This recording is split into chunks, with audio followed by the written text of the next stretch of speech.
some, get some, bad enough, take some. Hello, everybody. Welcome to episode 41 of FANGIN and BANGIN with Gangrel and Ana Blanca Diaz over there. What is your name again? ABD, Ana Blanca Diaz. That's it. Like I thought I said ABD, but actually I said Ana Blanca Diaz. So it's ABD. So good morning, Ana. How are you? I'm all right. All right, Fangin' sure? and banging today. Yeah, 24/7, can't stop, won't stop. But before we get into a lot of things too deep, I'd like to. We lost. Oh man, most of the world probably knows him as Razor Ramon. Some of you might know him as Scott Hall. I know him all the way back. What was he? I think he was called the American Starship when I first met him. When he came to Florida Championship Wrestling, I was just a mere youngster breaking into this business. He was always super kind to me. Tremendous talent. Really broke barriers with the Razor Ramon character. But we lost him March 14th from, I guess, complications from hip surgery. He had a heart attack and 3 blood clots. But I'd like to send condolences and just positive vibes and prayers to his family and friends and stuff like that. And it's a great loss to the wrestling community and very sad, very, very sad thing there. Gosh, like, I could say, I didn't hang out with them and spend a lot of time with him, but my brief encounters were very, very good encounters with him. He was always kind and generous in the ring.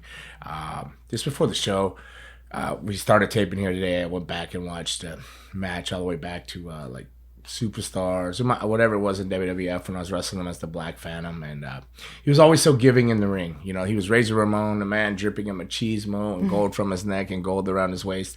And remember when I was getting in there, he goes, get on me and do this and this and that. I go, do what? He says, so he had me come in, I gave him a bunch of kicks, gave him a DDT off the second rope right away. I was like, what's going on here? Razor Ramon's got me doing all this stuff, like such a kind person in the ring and always giving back to the young talent coming up.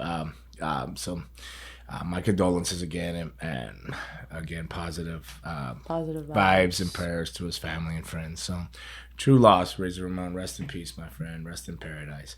But all right, so move on from that. It's such a low start to start the show on thinking about that. It's very sad, but I guess we'll get into our weekends and stuff and see what went on. So CCW, busy weekend for CCW. 3 shows in one day, Saturday, right?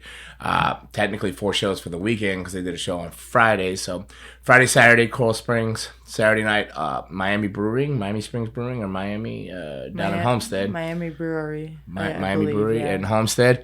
And then in Nashville, they ran the Redcon 1 in Nashville on Saturday night as well. And I was in Nashville. But before I get to me and what I was doing in Nashville, what went on in Hialeah, or Homestead. Not Hialeah. Hialeah is the other brewery. Homestead. What happened in Homestead for CCW? Let's say what did happen. Good. I believe it was like a 6-7 match card. Crowd was crazy. Why was it crazy? It was just, brewery. Crazy because they were drunk, or crazy because they were fans, or just crazy because they were excited? Well, both. Some of them started drinking early, so like some of them were a little more into it than others. But no, they were, I believe, like true wrestling fans. They just wanted to see like people beating the crap out of each other. So like big difference than when they ran it on a Sunday. Yeah. Were you there on a Sunday? Yeah, I was. I struggled. I wrestled TC Reed on that. I struggled, the Florida man. I was struggling on a Sunday there. My back. It was cold. It was rainy. And it was their first show there. And the crowd was good and live, but there wasn't a whole lot of them. So this time they filled it up. Yeah, it definitely grew. I believe it probably doubled. Like one of the promoters said that it was like 40 pre-sold, I think. That's not a lot. That's terrible. And then it filled up and sold out. Yeah. Okay. All right. 40 pre-sold, just for the record, it's not really good. If you tell me you only got 40 pre-sold, I'm going to panic if I was running the show. I'm like, what? I need 200. I need 250. I need 3, depending upon the size of my venue. But good. It packed the house. So 40 might have been whatever, but then it filled in good. So that's good. And it was a live, hot crowd. So who did you wrestle?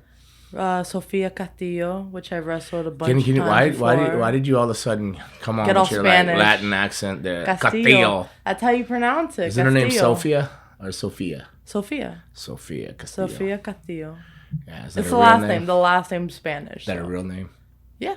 Is it? Okay. I know we've had a conversation before, and I had to break her name down to you one time, but I can't remember what it was. Yeah, no, I mean, I believe. All right, so you wrestled her. Good match. What was the outcome? I won. With sleeper. Sleeper hold. Yeah. Okay, so sleeper hold. Passed out or tapped out? Passed out. Passed out. Okay, no tap out. All right. No. Any other exciting matches on the card? There was Damien. The main event was Damien Fenner versus Cha Cha Charlie. Boy, how'd that go? You didn't watch it, did you? I was leaving. You were leaving. You shouldn't have been leaving. Home. I was with my mom. That's not what I want to hear as a trainer and stuff. I was with my mom. My mom was tired. Yeah, well, still, I was tired. The rest of the world, that's not what you want to hear when there's a whole venue. You guys get broke down with a company, so you don't want to hear that. So I wouldn't say that out loud. I'm honest about it. Yeah, well then, the poor guys left to do things in the middle of the night. All right, so I did not head home. I was in CCW in Nashville, and I stayed in the building till 11:45. Everything was completely down and broken down and whatnot. So, but it was a good show. It was freezing cold there, 20 degrees. It snowed the night before. Fortunately, I think the ring was out in the snow, so the iron and everything was cold. So the load-in was super, super chilly. And yes, I still do help load in. I didn't help a whole lot, but I started to help. But as I'm struggling with my back issues and lifting things and standing on the ice, it was a little slippery load in there. But it was up, and it was the first show there, and it was a packed house there too, live, hot crowd, and good times. Unfortunately, I wrestled Miami Mike. I hope, unfortunately, I didn't break his spirits or whatnot. He looked a little down after the match. I shifted into full, like, I don't want to say vampire mode, but like full me mode. My back is feeling a lot better, so I'm moving a little bit better, a little bit more better. I just got to get this weight back off, but it was a great show. And then, do you know what happened in Coral Springs? Was the Coral Springs shows good? I honestly don't. I heard it like the rain was on and off, so they had to like tarp the ring, and it was like very disappointed that a lot of the people didn't show up Friday to work on the show. They all want to cry. I mean, literally, I'm going to call you out. You all want to cry. And so I want to be on shows, this and that, but they don't show up on a Friday when there's a lot of slots open on a Friday. Saturday, people were spread out because there was 3 shows running on Saturday, but Friday, it was the only show running, and nobody showed up there. So that was very disappointing from the reports I heard. But but everything went well, I guess. I don't know if it went well. I mean, they said it went well, so. I didn't hear. I heard there was a lot of debuts because people didn't come on Friday, so other people got opportunities that would have never got an opportunity. So that's good for them, I guess. Yeah, good experience for them. I hope. Yeah. We'll see. But so other than the rain, I didn't hear anything negative. So, and that's not in their control, really. So. Yeah, well, people not showing up on Fridays and the rest that's of that. Their control. That's their control. Wow, I just a lot of things as a trainer disappoints me. To hear a lot of things, Hopefully, they learn from it. I don't know. I mean, you can hope they'll learn from it and do better in the future. I suppose. I mean, you tell me. I don't know. You would know more than I would. I question this generation. No, I don't think they'll learn from it. I think the only way unfortunately, sometimes I believe the only way they learned is some me being a real ass to them, but I don't really feel like being an ass to them lately. Right now, I'm still trying to survive. I'm struggling today. I feel like I picked a cold up in Nashville or something. I don't usually get sick or whatnot. It's very rare, but I'm definitely dragging today here. I believe something going around in Nashville, I hear. Yeah, there's a lot of things going around in Nashville. Whoa. I don't know, but I'm home safe and sound. But a little bit dragging and whatnot. But good class last night. Was looking forward to great things with CCW. We'll get off the subject of CCW. We'll wrap it up here, but do have some news. I'm not sure if it's 100%. I have not personally met with Paige. The cats are back. Those cats? What's going on? Oh, no. So, what is going on here? They're feisty. So, yeah. So Paige VanZant, who's signed currently with AEW, made her appearances with like Dan Lambert, did some run-ins and stuff with Scorpio, is coming to Coastal Championship Wrestling to train, and should be a part of that training. I believe she had a bit of food poisoning or something, but she was supposed to start. Yeah. But looking forward to that. I can't really. There's not much to say about it because I haven't talked to her or talked to them personally yet to find out what the exact details are. I was just told that's where they chose to come. That's pretty train. Cool. Pretty cool to mention though, and they chose you out of their other options, right? I suppose there's always options, but I mean, it helps that they're South Florida, so they live in South Florida. We're here in South Florida, so looking forward to that and seeing where that journey goes, and hopefully it's a successful journey for all involved. And so we'll wrap up the CCW updates and headlines and news right there. CCW Coastal Championship Wrestling. But all right, so we covered everything on Coastal Championship Wrestling today. Yeah. All right, I'm still waiting for this coffee to kick in. I'm drinking it, but I'm worried if I drink too much of it, I'll be getting nauseous lately. Sponsor us, please. No, Dunkin' Donuts gonna sponsor us. No, probably sponsored by the Corona. Feeling like crap. Hopefully it's not that. I don't know. I've been vaccinated twice and boosted. Now you don't even got to wear a mask anymore. No, you don't got to wear a mask. But you do on the planes, though. Explain that one to me. Why the rest of the world doesn't have to wear a mask, I still got to wear it on the planes. And I think that's what bothers me so much. Oh, gosh, trying to wear a mask. I usually have 3 masks. I rotate. 3 when I'm traveling. You know, I'll just wear one for like an hour or a half hour and rotate them and just keep rotating them and Febrezing them. But, man, I'm down to 1 mask. I don't know what happened to my other 2 masks. So, like, that mask is kind of funky after, like, a long ass travel day, like wearing that thing. And the Nike one, right? Yeah, like Nike one. It's that Nike one. But yeah, so all right, so we covered CCW. Let's just move on and let's see if I can even comprehend what's going on.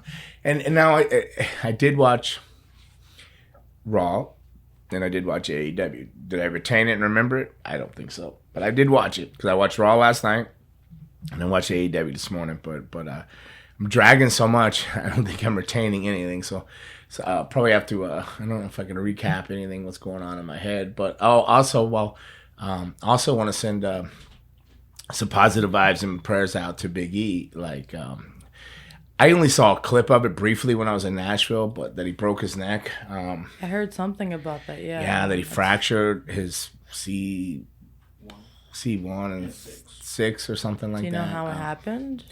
Belly to belly on the outside. He spiked his head. I don't know if I only saw a brief clip and I didn't study the clip, so I can't comment on it and give my expert opinion if I had one or my hypothesis, my educated guess. But I just briefly glanced at it and I don't know if the guy held on to him too long or Biggie panicked and looked up or something. I don't know what happened, but unfortunately it was over the head, belly to belly on the floor. He kind of spiked his head taking it. He was taking it. I mean, he's too big to be taking stuff like that out on the floor, but or anywhere. He just shouldn't have to take that anywhere. But unfortunately he broke his neck. And if they're just fractures and there was no spine thing, I'm guessing he could be back wrestling in 8 months with no surgery. That was the first time I broke my neck. I think it was just a fracture straight through. I was out 8 months, wore a neck brace and stuff like that. That was as a kid. I was swimming in like a week later. I was diving in pools and stuff with this titanium brace up around my head and all this other stuff. I didn't let it slow me down. But the second time, I was wrestling in WWE, and it was there was so much damage in my neck from over the years of wrestling and everything else. They wanted to fuse everything, but I didn't. I remember I wrestled. I've told the story where I wrestled the week on the road where they went to TVs in Indianapolis, and they looked at me immediately and said, "Listen, you need to go to the hospital right now." Well, what I did is went to the airport, flew home, went to a hospital in Tampa. And when I got there, they looked at everything, and they were like, we really need to fuse your neck right away. They wanted to fuse it, and they said I couldn't wrestle anymore. And I said, I asked if I could do rehab for it. And they go, no, I don't think you could even handle the pain or get through rehab. And I said, well, I wrestled for a week, and I just flew home from Indianapolis to see you. And they go, oh. Okay, so they let me do the rehab, and I got it. I still have movements and stuff. I mean, I'm sure that's probably why some days I still get headaches, and different things, but I'm doing good. I mean, I had more problems from the hot spot on my brain from all the I had a reoccurring concussion. So that injury too, I was 8 months. I say I was cleared with the neck, but it was a little longer because I was dealing with some head stuff. They had a hot spot on my brain, and so apparently they told me it was like a miracle that I broke my neck, and it ended up in there because I was just functioning with a hot spot on my brain from all the chair shots and whatnot. So I had a reoccurring concussion basically constantly. I was just concussed, and I didn't know it. Like, I would go to walk through a doorway, and I'd walk, and one of my shoulders would always hit, like, whichever side of the door there was, it wasn't the door open to the joint side or the whatever side. I always, like, shoulder bump the doors going through this and that. And I remember Luna used to always say, "Are you taking those pills again?" I'm like, "I'm not taking any pills. What are you talking about?" And I wasn't. It's just, I guess I had a concussion the whole time. I just was functioning. I was getting through airports, flying, traveling, driving. Scary. It's a scary thought. But they literally, they cleared me from my neck, but it was another couple of months or so to a year before they cleared me from my head. And they just said, "Listen, one, if you get tapped and rear-ended, you could end up paralyzed or whatever. Your neck is so bad." But I passed all the tests, so they let me go on the neck. And then they said the same thing. If you just tap your head, like whatever. But I passed all the tests, so they said, "Listen, sign these waivers and go do what you want." And that was, I don't know, 20-something years ago or something. So I'm still here. Yeah, sometimes if you think about it, I guess, if you listen to what they have to say. But and fuse your neck, what exactly does that mean? They just go in and they fuse all your vertebrae together. So instead of me being able to look to my right or to my left like this, I'd have to turn to my right. So like fuse it like if you had a brace on. Yeah, exactly. Permanently fixed. I've never heard of that. Well, hang around wrestling a little bit longer. You'll hear about it. There's a lot of them out there. I know.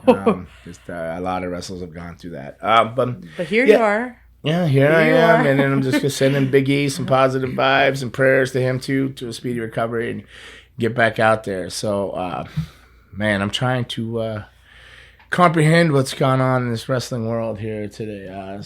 Maybe we've had injuries and tragic losses.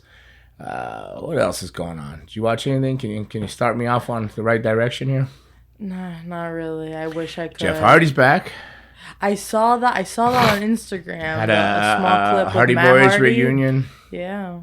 I watched that this morning. I watched that. That was on the last day. Matt came out and was like trying to broker a deal with Andrade or something, and Private Party turned on him, and they all beat him up. And then Sting came out and kind of walked to the ring, chilled, and like they jumped Sting and him, like Sting and Darby Allin, like Matt's laying over there dying. Now Sting and Darby Allin are kind of getting beat up, and then Jeff came out, did his Jeff Hardy stuff a little bit, instead, then ran out there, and then he did the Russian leg sweep where you roll back instead of float over. You roll back, and he came up and gave like a jawbreaker, which was kind of cool because I thought I was the only one or you that roll back through a Russian leg sweep to feet up. So it was good to see Jeff do that. So gonna have to steal that now. So on a hot feed, yeah, it's a good one. Yeah. But yeah, it was good to see him back. Him and I guess Matt is not evil anymore or just all about money. He's like normal again and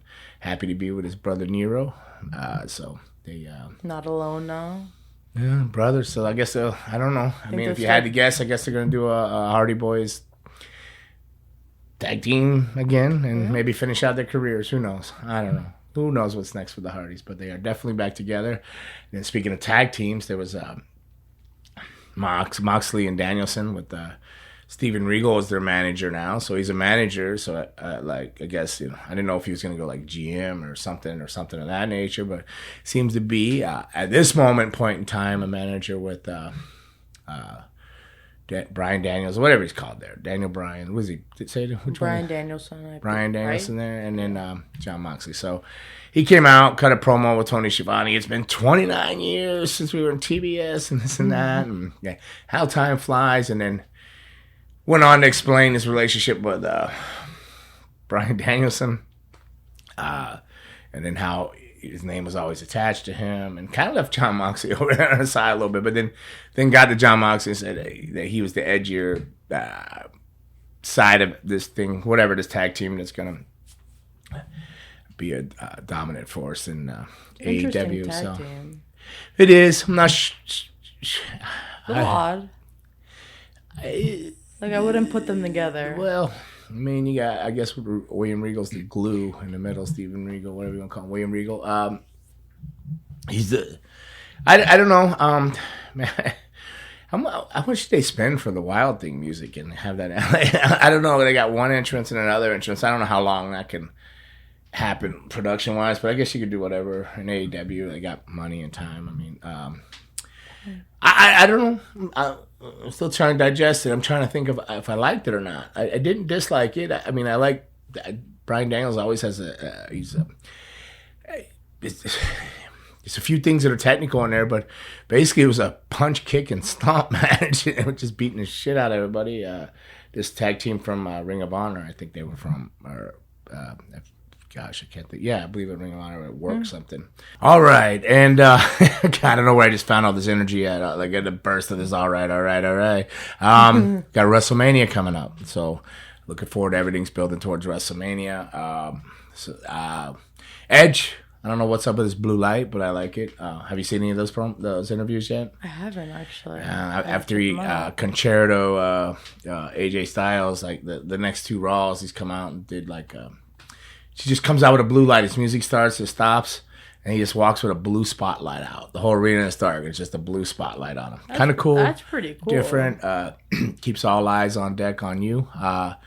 So, building up to, I guess it's a new version of a darker Edge, rated R superstar or whatnot. So that's cool, building up to that. What else is coming up to WrestleMania? I don't know if there's any more news on, I don't know. I didn't watch SmackDown, so I don't know what's going on with SmackDown. Well, there's some rumors about Cody Rhodes floating around in general. Well, maybe with Seth Rollins or something. Yeah, with Seth Rollins. But I don't know. I don't know what's going on with that.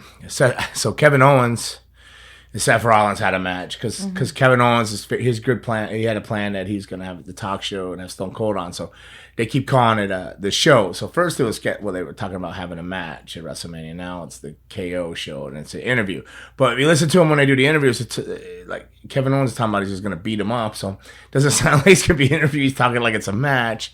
So I don't know what's going on there. But Seth Rollins was out because remember they were doing the tag team and they were trying to get in there. But then they lost the whoever it was, RK Bro or whoever, they lost that three-way and we're out. And then KO had his idea. Now Seth Rollins says, I got an idea.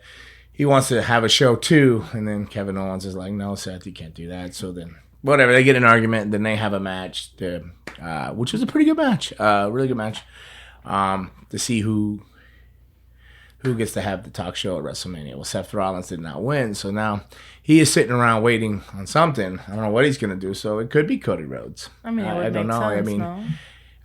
Yeah, it makes sense. Got to put him somewhere. Yeah, I mean, poor Seth. Then he'd probably have to put Cody over. But I mean, I like the new Seth Rollins. I like the finger and like that. Ooh, I don't know. I like it.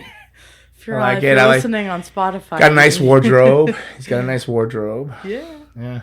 Comes out with different outfits. So, but I did hear when Kevin Owens said, "Hey, you can go out to the bus with Becky, and we can go sit out at your bus with Becky and the baby. They must have their own bus or something. I don't know. Like, I don't know if that was a jab or what, but go sit out with your bus with Becky and the baby, and we'll go talk about this. Like, or come up with a better idea or something. I don't know what he said, but I was like, damn. All I heard is he's got his own bus back there. Must be like, woo, when did he start getting whole buses and tour buses and stuff?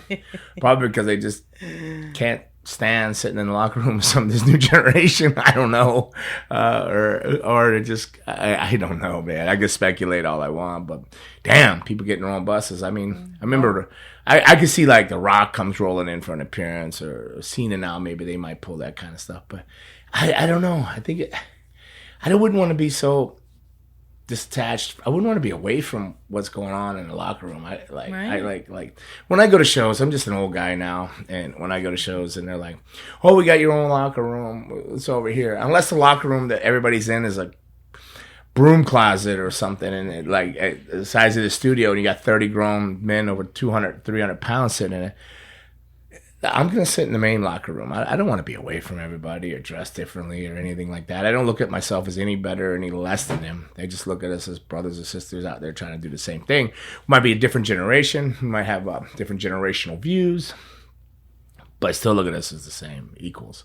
So, although when I sit there and listen in the locker rooms, I start getting a little afraid of the future or what's going to happen with professional wrestling. But it's good that I'm sitting there and hearing that, so I can understand what's going on and how they think and their views and their opinions and how much opinions they have. Like a lot of opinions. I don't think I was allowed to have an opinion for 30 years. I still don't have one, you know. Like I'm still afraid to have one. It was just always eyes open, mouth shut, ears open, you know.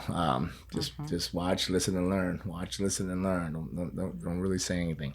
So I guess that's what I still do. I still sit in locker rooms, watch, listen, and learn. Observe everybody. Yeah, 100%. You know, when you listen, you know what you're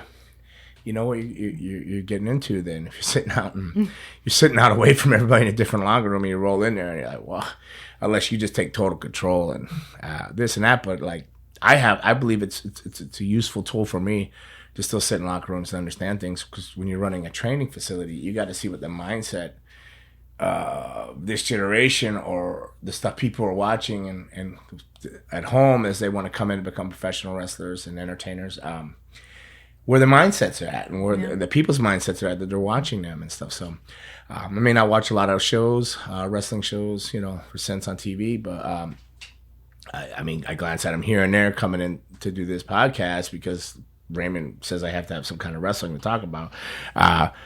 And still insist I keep doing this podcast, even though every day I insist I should not keep doing this podcast.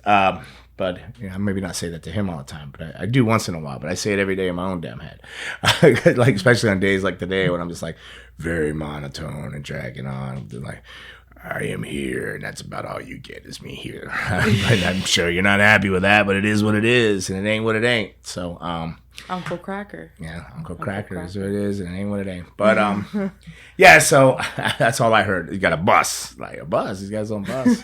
Man, but I probably a few people got that. I wouldn't be surprised if Daniel Bryan's got his own bus somewhere. I don't know what it's going on. Like, I don't know, man. It rock stars, right? I guess. Yeah. I guess, you know, if rock stars can get their own gimmicks, I guess wrestlers can too. I mean, they're just as big as stars, right? No, right? Or if not bigger in some ways. But, you know, but music's always going to live on. Music will get played over and over again. For sure. Wrestler, they just kind of go, yeah, he was cool back then. I think I know who you're talking about. Like, yeah. But, I mean, but you're going to listen to Aerosmith songs forever. Mick Jagger's, then again, those guys are vampires and they live forever. Right, true, so yeah. All right, so I don't know. So you don't got nothing to add to this WrestleMania chase or WrestleMania? WrestleMania, I have nothing to add to WrestleMania. No. Dallas, MLW. So MLW heads to Dallas. Yeah. So, man, a little worried. I just looked at my Nashville match and saw how heavy I was. So like when I did that MLW taping, I must have been like double, twice as heavy because I'm slowly getting the weight back off from that back injury, but. A little insecure there, but going into Dallas, they got the Aztec tapings and they got the regular MLW taping. I forget what it's called, but the big headline of everything and going into that, I believe it's the Friday night show. They're there Thursday, Friday, MLW. That Friday night show is going to be LA Park versus Jacob Fatu. Oh, wow. I guess like you wrestling fans, you got pictured. If you know anything about wrestling, you think about LA Park, chairman of the board. All right, LA Park. Big old LA Park. Big old LA Park. And you got Jacob Fatu. Samoan Dynasty. Big old Jacob Fatu. Two big guys. Both guys can fly. Jacob's the most agile, probably one of the best, if not the best Samoan I ever trained. And I've trained a few Samoans. And I've been around a lot of Samoans. Samu might have been the greatest Samoan wrestler of them all. The great Samu, but... Jacob Fatu's right there in the LA Park. And I've been in the rings with both these guys. I just wrestled LA Park in Pittsburgh maybe 2.5 years ago or 2 years ago.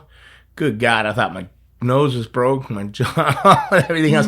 And I've wrestled him down in Monterrey, Mexico before too. And every time I get in there with him, it's just a brawl, and somebody ends up bloody. So he's a beast. I think he might be older than me. If we're not the same age, he might be older. I'm not sure, but he used to be like, he used to do a lot of flying. He still does fly, but now he's like really, he's a bigger guy, and he's a scrapper. He is a brawler. And then you got Jacob Fatu, who can brawl, but I mean, he looks more of a brawler, but he's actually more of a flyer. Who most agile guy. Like he's got feet like those cats out there scrapping. When he's to the top rope and gone. So, what do you think the outcome of that match is going to be? Great entertainment for everybody that is watching it. So I think the outcome of that match is going to be some great entertainment. I'm going to be like sitting ringside. I'm going to sell the monitor out watching that one myself there. Looking forward to it. I don't know. Jacob's on a singles journey. He's kind of by himself. Babyface, good guy, whatever you want to call it. And L.A. Park is just L.A. Park. I think he's maybe a Rudo, I guess. I'm not sure. I think he's both. I think he's in between. I don't know where he is with that. I think people are going to cheer both of them. I think it's going to be split down the middle, 50-50, like cheering fan-wise, okay. Especially down in Texas. I mean, they're both over in Texas. It's MLW. So looking forward to it.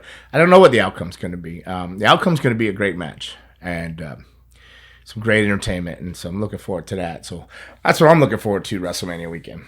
Now, still on the MLW subject, do you think one day, like MLW, maybe soon, can get just as big as WWE and AEW?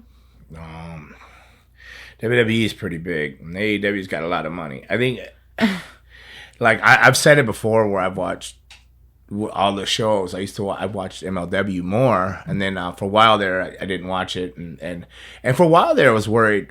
I didn't know how much longer they can go. There's like this lawsuit thing, and there's other things that made it look. I don't know. I would love for it to be, especially if I'm still a part of it. I don't know how long I'm there or how briefly I'm there, but I'm there now. It might just be a cup of coffee. I don't know how long I'm there, but for the sakes of people like Hammerstone, Holiday, Jacob Fatu, I would love for it to keep gaining momentum and stay afloat. And I don't know if you could ever say they get as big as WWE. I don't know if AEW is going to get as big as WWE. Yeah. WWE is just a big machine that's been here for years upon years and rolling on. I don't know if anybody could get as big as that, but they could be as cool as. Okay. And cult iconish, and the matches are definitely different. It's diverse. I like their matches out of all the companies, and I've always said this. I like their matches, and their talent pool, and the different people they use and how they use them. So it's exciting times. We'll see where that goes, but definitely Dallas. Look forward to everybody. I would tune into that. I think it's the Aztec show. L.A. Park versus Jacob Fatu. It's gonna be something. It's gonna be something special. It's gonna be something special, and I'm gonna be there watching it, monitor, rings, whatever. Ready to go, ready to rock and roll. So I'm looking forward to that. And what else we got? Circling back to, it's like WWE, but the UK side of things. What about it? Isn't any, like, all of the... Nah, you've been listening to Raymond too much. Well, I have been. Are you trying to get to... Are you talking about, like, they're changing their names. Well, Walter to Gunther. Or Pete Dunne. And Pete... Well, I mean... And Dewdrop. They changed their names. Well, no, Dewdrop's still Dewdrop. Well, before she was something else, but they should have... Dewdrop, she should change it to something else. They should. She just got beat again by... Bianca Belair. I mean, they did the same thing, climb up the rope and gave her the whatever they call it. Bianca. And then Becky Lynch came in and stuck a chair around her head and took her hair and ran her into a pole. Ooh. Yeah, that was good. Bianca still looked good. She looked good in blue too. She's looking good, Bianca. Bianca. She's talented, man. So athletic. I don't know about all that blue lipstick, but the blue trunks and everything look good, but I guess her hair is a weapon, so they're like playing off the whole hair thing because they were showing like like whip marks or whatever from the hair, like kind of like burns or bruises or something on her, Becky Lynch. But yeah, that's good. But names, I like speculating. I don't know anything. I'm not in the corporate world, nor did I read up on this or look into it. But if they're changing names, it's usually because they want to own the rights to that name. Or do whatever. They feel it's that important that they need a? It just makes their life easier. They can say, "Hey, when you go somewhere else, if we build you up, we build you under this name, this brand. You can't just take it and go somewhere else with all the money they invested into it, building that name, putting you on TV, getting you over, making you a superstar, and then you say, all right." And they don't want to renew the contract. It's just a corporate thing. It's just a business thing. Total business, probably. Gunther sounds scarier than Walter, I guess, too. I don't know, Gunther, maybe. That's what it's changed, or no? Yeah. Walter was changed to Gunther, I think. And I don't know what Pete's was changed to. I have no idea. But Butch? I don't know. But it's just business. Okay. Business, I'm sure it's just business.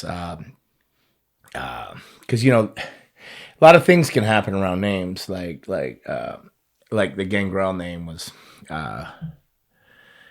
that was yours. No. Well, no. Like I gave them. I was a Vampire Warrior before that. I was the Black Hearts, Destruction, Japan, Stampede, Japan, and then like Joe Goodhart's Tri-State Wrestling Alliance and all that, and throughout Florida and places like that. So I had a falling out with my partner. Then I was in a weird spot and ended up going to Puerto Rico.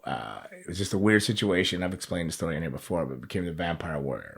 All right, so then it was Vampire Warrior from 91 to 98. Still did the Blackheart stuff, but I was the Vampire Warrior.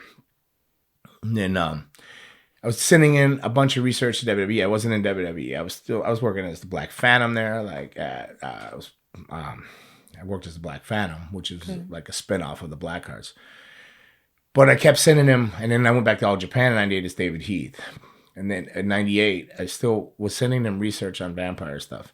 And I sent them all this research, and one of the names in there, which it's a clan, not a vampire, it's a vampire clan, was Gangrel. So when they decided to do, long story short, when they decided to do everything, they needed a name. And because they called me on a Friday, and I was going to be taping on a Sunday. And they go, hey, we need a name. Well, I believe it was Vince himself looked down, and I think that's probably why he doesn't use it, because this is his mistake.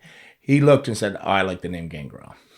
All right. So I don't know if he thought it was just research or whatever, but Gangrel was at the time a clan, and it was in a role-playing game. And so they rolled with it, and the legal department didn't research it or anything. They just went and aired it. So when that aired on a Sunday or Monday, whenever it came out, that next morning they had a lawsuit for millions or whatever it was, some ridiculous amount, and blah blah blah blah blah. Major mistake. So then they ended up having to lease the name for 5 years, and advertise it in the magazines and whenever it's on the show and stuff like that. So that's been a big thorn in the side. No matter what anybody wants to say, that's just been the problem there. And then WWE just wanted nothing to do with that name after the fact. When that 5 years was up, my deal was up. And then they brought me back. They brought me back to do an anniversary Raw or something, like a Battle Royal. So I came back in and did that. Then next morning again. Boom, lawsuits from a different company that bought that company. So and then went to court, and the judge pretty much, he took the gavel and hammered down. So if I ever see this case again in court, everybody's getting in trouble. He just said, the person that's wrestling as Gangrel is Gangrel. Because Gangrel was a clan, not a vampire. It was a vampire clan. Gangrel, but whatever. I had betrayed the character for all this time. So, but still, you couldn't use it in certain ways. So WWE just kind of abandoned all your hope on that name. They just pushed it to the side. And then the other company, whatever, they all defunct. Well, somewhere in the process and everything, there was some things that weren't filed, this and that. Well, I ended up getting the rights, the Gangrel, the trademark. It's trademark registered everywhere for sports entertainment, for clothing lines, for action figures, for whatever, hot sauces, beer, like whatever. I have it now. I have the register and trademark and the registry to register to Gangrel. So I think that's just rubs stuff like that just pisses Vince McMahon off personally, and in a corporate sense, it's like, what the flip? So, like, to avoid all that, they're just going to give people their own names. Like, they just messed up on that when they picked it, but they don't want you to come in because if you go, you're Ana Blanca Diaz, I'm Ana Blanca Diaz, AAB, they build you as this thing, and then your contract's up, and they don't kind of want to use you, but they don't want to lose. They don't want you to take what they spent 3 years investing, which is kind of crappy on their part, but it's just business, and go somewhere else. And they want you to have to go change your name to Blanca. All right, so we'll go Brian Daniels to Daniel Bryanson, right? His name was so similar, you can switch it, and I get it mixed up all the time, right? So he was able to flip his name, but other people can't get away with things that easily, and stuff like that when you're, so it's just easier. It's just a business thing for them. Like, it's just total business, but yeah, that's that. At least you own your name now, and you don't have to worry about any problems. I gotta stay on it and keep filing things, but yeah, and there's cool things coming out. Like, you see the action figures coming out from Cello Toys. I think the pre-orders are in. There's a lot of other things I haven't mentioned that I still don't want to talk about. Some trading cards coming out. Trading cards. There's a video game. Well, that we could talk about, Virtual Basement, but they haven't contacted me yet to shoot my. Where they put the little balls on you and what do you call it? To like. Come on, you're a young kid. You know about these video games, you Raymond. But you're moving. Yeah, all the movements and stuff, whatever they call it. Motion cap. That's it, motion cap. So that's still got to get done, but I mean they're getting a lot of the other wrestlers done. So I think I'm downloading that game because I chose to not be part of the big main game. I chose to be part of the download. I remember you told me about Virtual that. Basement. So that's coming out, and there's a few other things. There's things I forget about until they contact me back around. And I go, oh yeah, like that. But it makes it easier. So like MLW, I'm Gangrel, no questions, no problems, no like that. So they changed my music, and they've if you go on there and you look at MLW and stuff like that, you can see a lot of tweets coming out. Gangrel's coming for blood and stuff like that. So a lot of cool things coming back out. But the music's different. I get used to that. It's got a different hard hitting thing to it. But why would they change that of all things? Well, I think because Edge went back. I think WWE probably went back and they didn't have the rights. The Johnson, the guy who did the music originally, and when they let him go and everything, he had the rights to that, and because that's how I was able to use it at the school to advertise and stuff because I bought 30-second clips. I don't know how they could, but WWE must have circled back, and when Edge was doing that, it must have got that music or something. I'm not 100% sure because I haven't checked into it. But so much legal. But just guessing. So much legal. I'm dizzy now about the follower. I feel like I've been holding my breath for hours talking about this, spinning.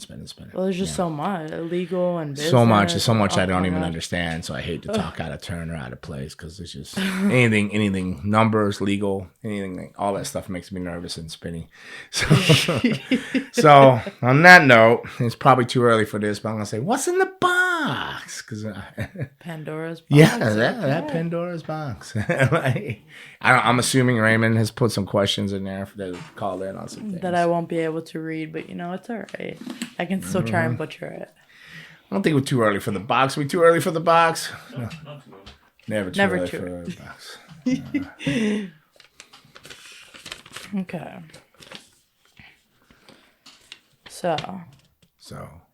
Since you fly a lot year round, has there ever been a time where you thought your flight might crash? This is from Donnan Starks. Thanks. That's not a good Final Destination stuff going on. That's not a good thought. Who asked this question? Donnan Starks. Donna Starks? Yes. Jeez, thanks. Now it will. I'm like a little worried. Like, now I'm going to get on the plane. Am I on the plane this weekend? No, I'm driving this weekend. Although I'm half tempted to send my money back for the show because gas prices are ridiculous. They're going to make it hard for wrestlers to make it to shows because when you spend $200 in gas to get to a show, when you drive a Chevy pickup truck that drinks gas like a demon, I'm about to borrow your mom's car. So I only spent like $100 instead of $200. But Oh my goodness, I might have to sell merch this show to make up for that gas. But like, still make money, but I don't want to like. I just that's a lot. That's a lot to give up one way direction there. Yes, lots of planes. Yeah, not a lot.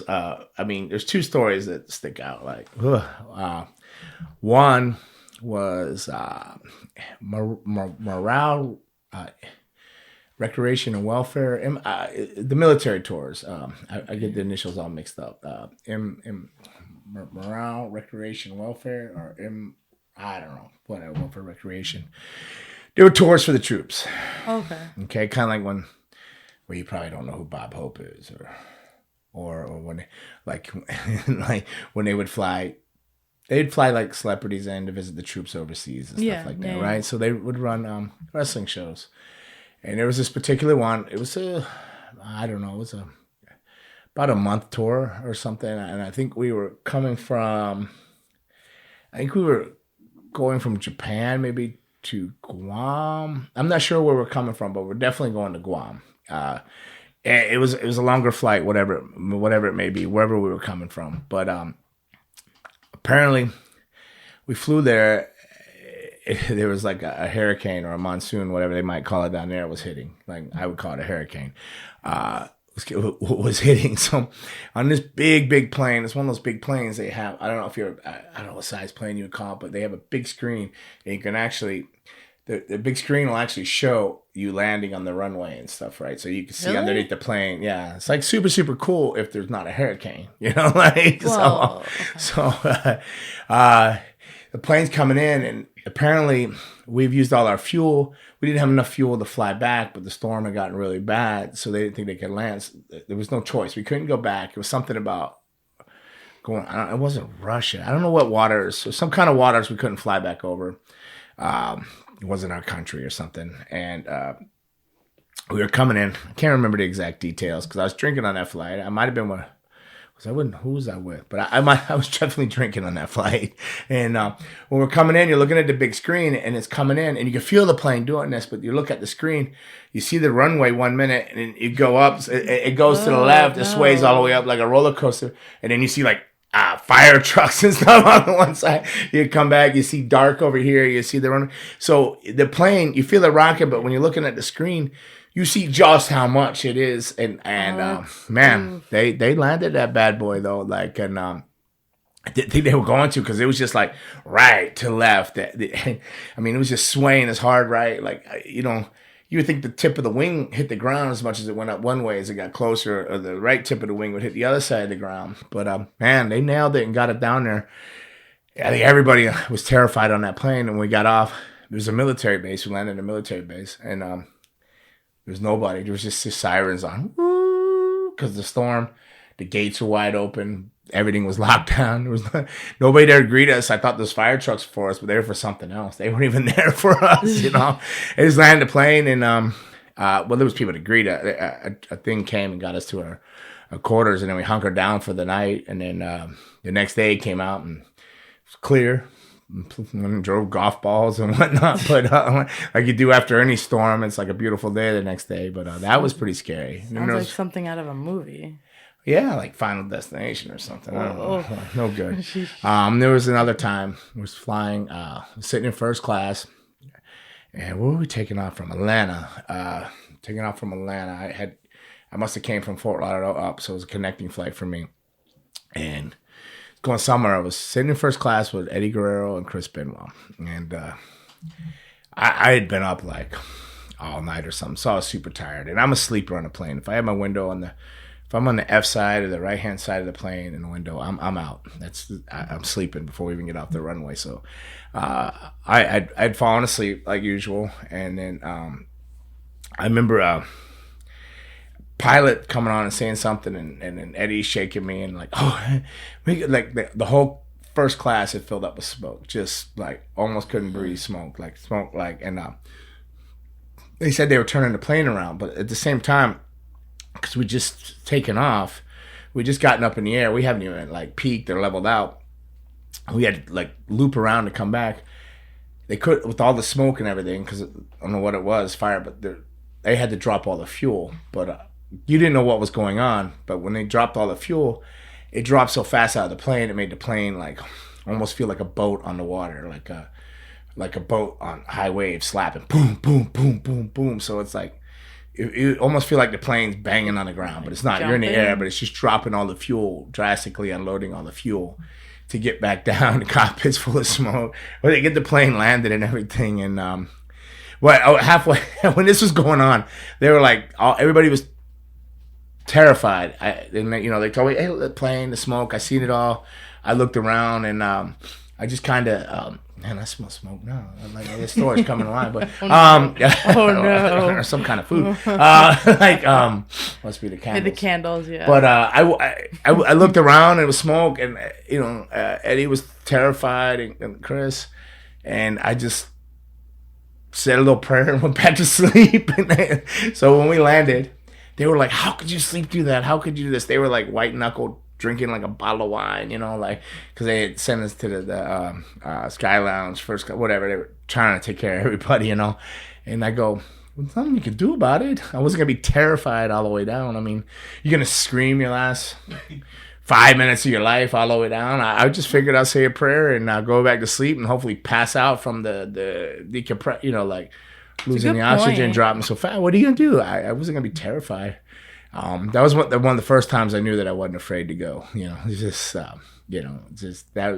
What are you gonna do? What are you gonna scream all the way down? I mean, think about it. Like, what? Start playing with yourself like a monkey, like you see in movies? Like, what are you gonna do? Like, I don't know. You're gonna start confessing all your sins? I mean, I just did a little prayer. God, please let my family know I love them, and I'm sorry for anything bad I'd done, and I went back to sleep, and then I landed on the ground. I got off, and I was the only one not shooken up or like a nervous wreck, because I guess it was terrifying all the way down. I know it was bing, bing, bing.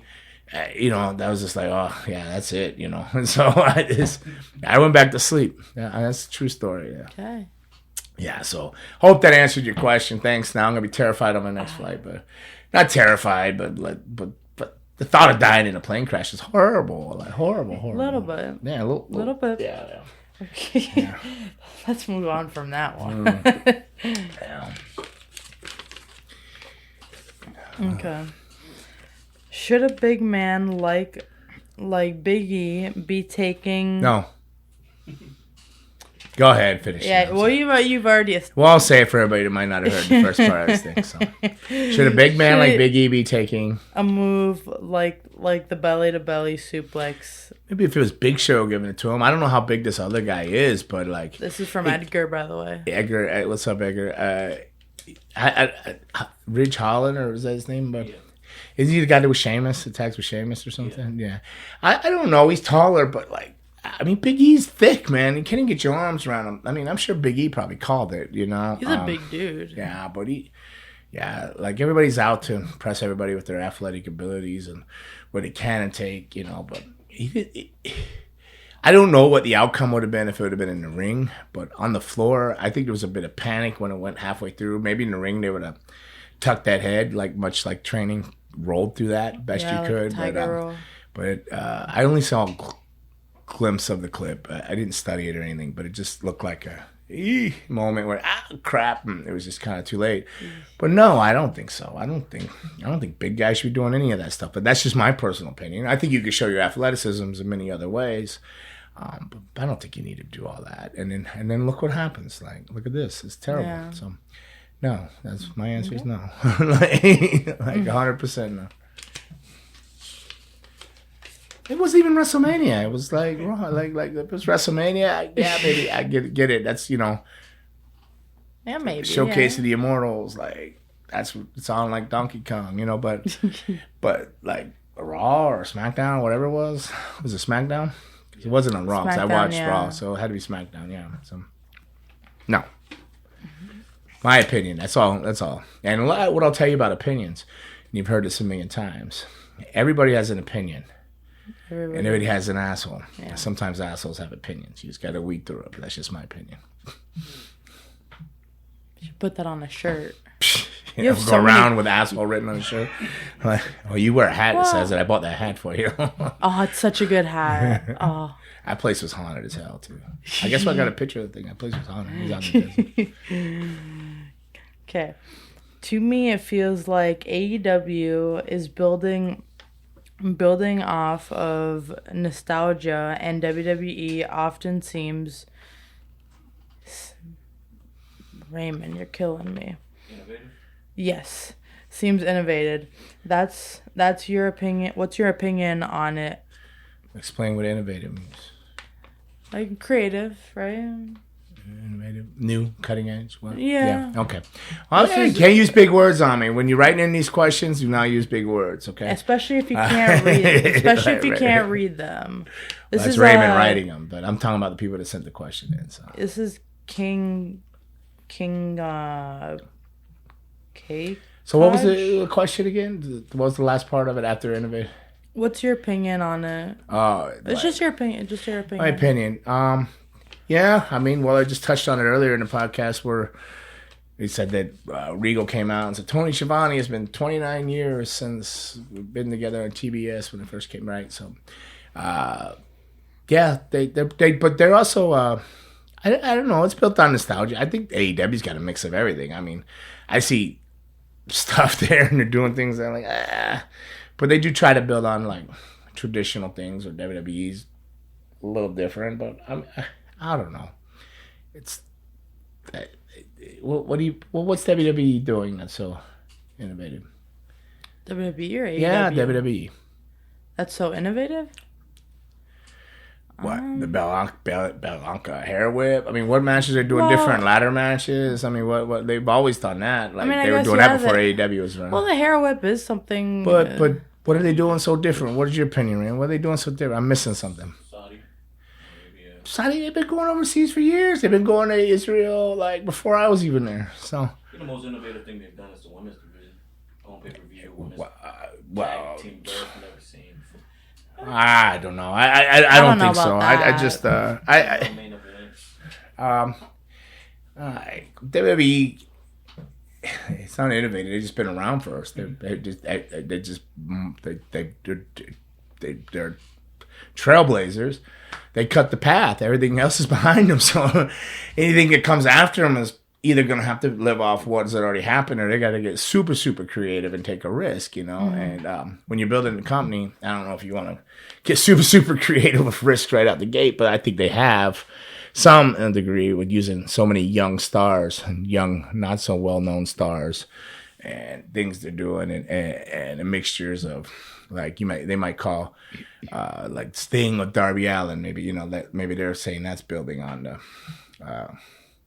nostalgia or something of Sting, or maybe they're calling Chris Jericho nostalgia, where WWE's these other ones, but at the same time AEW's building all these young stars, MJF and stuff like that. So it's a really tough one for me to answer because I'm really I don't really see a difference. WWE's trailblazing. They've always been the first one through the brush, cutting it, like when it's come to TV, pay-per-views, and all that. Mm-hmm. So everything that comes behind it, if they don't come up with something like crazy, like a match on the moon or something like that, I don't know what is going to be new or innovative, you know? I want to see that. But, I mean, they've changed the belts up. They're using things, I think. If anything, I think AEW is trying to be more innovative than WWE because, like, they got to come up with something new. I don't know. I'm confused on it, and I probably confused everybody with my answer because I don't know what the hell I'm even talking about because I don't know what the answer to that is for me because maybe I don't watch enough wrestling. I don't know. I'm a little confused on it. Okay, fair enough. But what's your opinion? I don't. Like you said, you have to come up with something new after everything WWE has done. Okay. I mean, what else is there to say to that? Raymond, what about you over there? You seem to always have an opinion after the air goes off. Okay. No, you guys took the cake. Okay. All right, get on to the next one now. Who or what do you want to see dark side of the ring cover next? And then this is from Juan Garcia. Hello, Juan. again, like I'll watch Dark Side of the Rings. Yes, I was a part of one when they did Luna. I was very hesitant about doing it, but they did her okay. But I've seen a lot of things that's gone sideways with Dark Side of the Ring. I've said it before. Why don't we have a sunny side of the ring or a brighter side of the ring?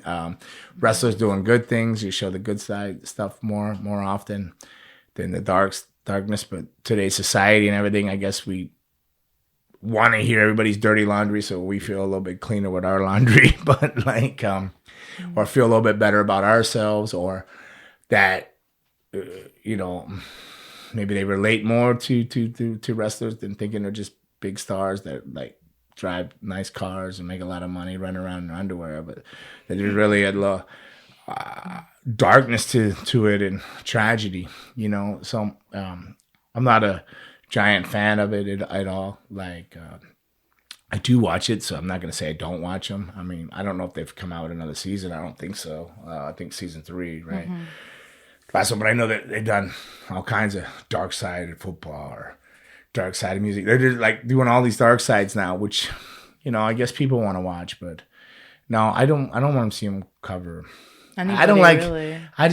I'd rather people remember it for good things than a lot of the sad things, But sometimes, like with the Luna thing, they did do it in a way that they brought awareness to mental illness and stuff like that, which I found to be a positive thing in a strange sense of reality. But in an overall thing, I wouldn't want to see anybody to be a part of it, Yeah.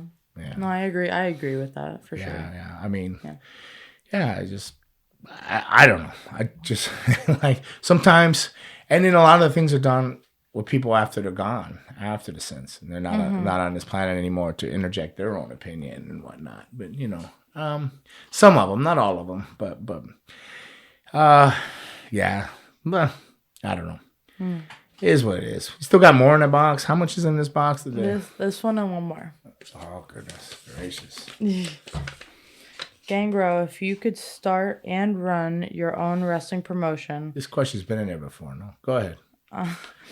What would be the name? How would you run and operate it? This is from styling_Migo.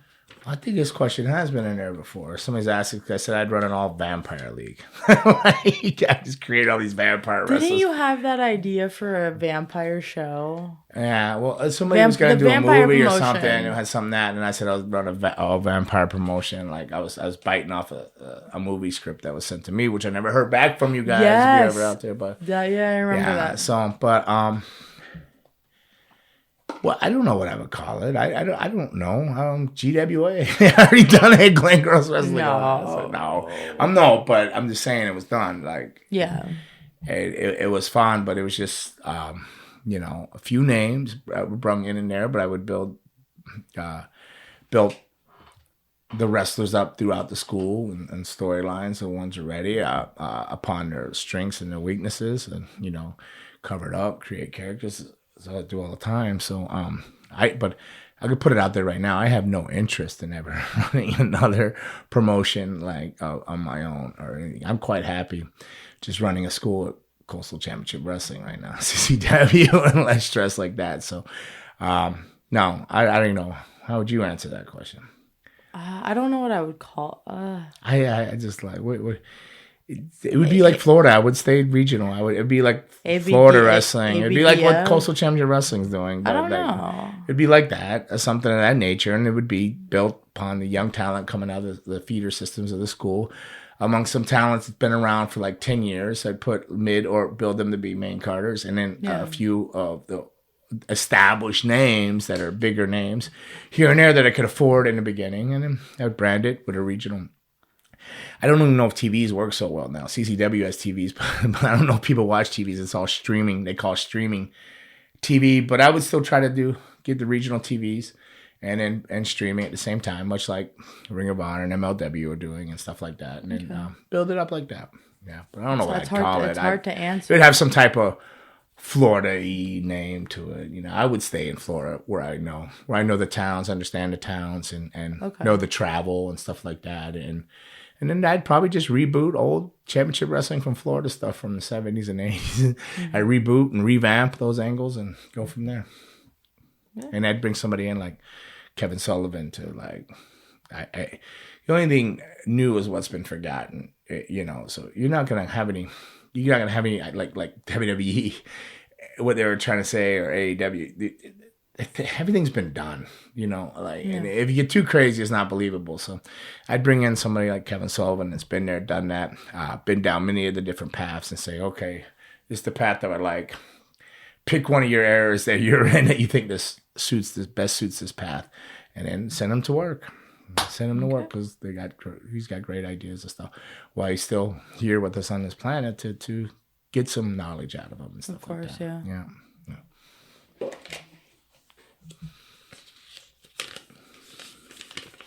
And last question: what is worse in your opinion, overselling or underselling? How did you learn how to sell?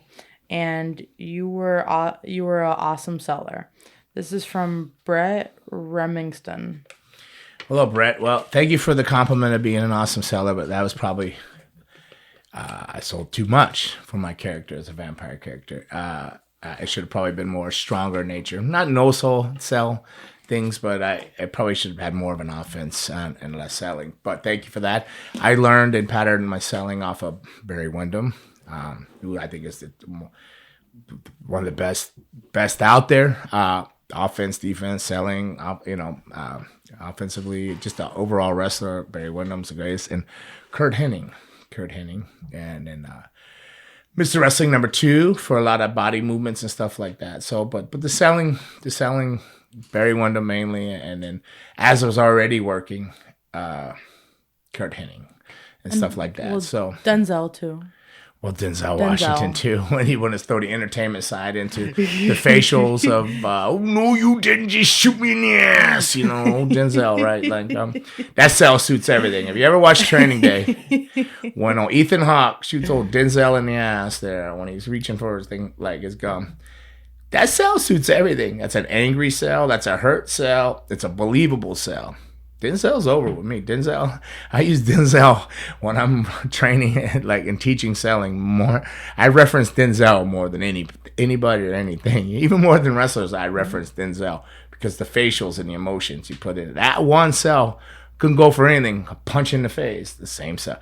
A punch in the stomach.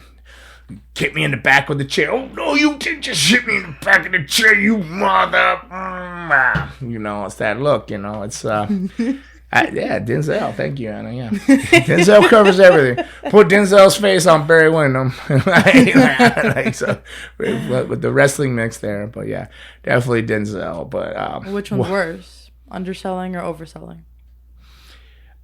But they're equally. You got to find a nice balance. Yeah, it's just it's like sugar and cream in your coffee. There's got to be a balance. You put too much either. It's gonna ruin the coffee. You know what I mean? That's why some people just like it black. Just no sugar, no cream. They don't want to complicate things. But then it's just wow. But yeah, you want a little flavor. You got to have a nice balance. Balance. So I think. No selling. It just really depends upon your character. It's really character driven. You can't just go. If it's just some regular person off the street, I'd say no selling is worse. Yeah. But if it's Undertaker, Kane, and then that doesn't fall in that category. So very true. So just a Joe Schmo, average guy. Hey, I'm a wrestler. I put my Atari down and I buy my one hitter over there, and I'm gonna come wrestle. No selling would be the worst. No selling. At least if you oversell, yeah, you have an idea of what's trying to go on. but if you're 5'8" and you're no selling everybody's shit, and you got an issue, So, yeah. So on that note. I ended on a happy note with Denzel. Oh, no, you didn't just end that show. Episode 41 of FANGIN and BANGIN Gangrel. But Denzel, ultimately the bestseller. In all movies, Denzel. He dies in most. Well, he didn't die in every movie, but Denzel sells all the movies. That's why he's so over, I think. He's over everywhere. Yeah, Denzel. I don't know. I hear people say some bad things when they meet him. Some people say some good things, but Denzel's always gonna be over as a seller for me. He sells. Denzel's my guy. But want some? Get some. Bad enough. take some. Who know you didn't? This is episode 41. Gangrel, banging the bang with Gangrel at ABD, Ana Blanca Diaz. Thank you all. Catch you next time on the flip side.